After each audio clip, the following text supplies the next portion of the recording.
యోహాను సువార్త 3వ అధ్యాయము 30వ వచనము. ఆయన హెచ్చవలసి ఉన్నది, నేను తగ్గవలసి ఉన్నది. ఆధ్యాత్మిక జీవితానికి అత్యవసరమైన మాట ఇక్కడ వ్రాయబడింది.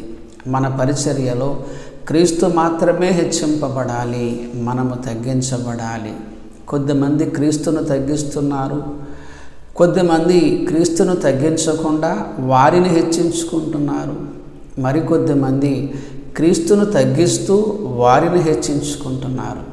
ఈ విధానాలన్నీ కూడా పాపాలే. క్రీస్తు మాత్రమే హెచ్చింపబడాలి, దానితో పాటుగా మనము కూడా తగ్గింపబడాలి. ఆత్మపూర్ణుడైన యోహాను పలికిన మాటలివి. ఆత్మపూర్ణుడైన వాడు మాత్రమే క్రీస్తు గొప్పతనాన్ని గుర్తించి ఆయనను హెచ్చించగలడు. ఆత్మపూర్ణుడైన వాడు మాత్రమే తన స్థితిని తాను తెలుసుకొని అతడు తగ్గించుకొని బ్రతకగలడు.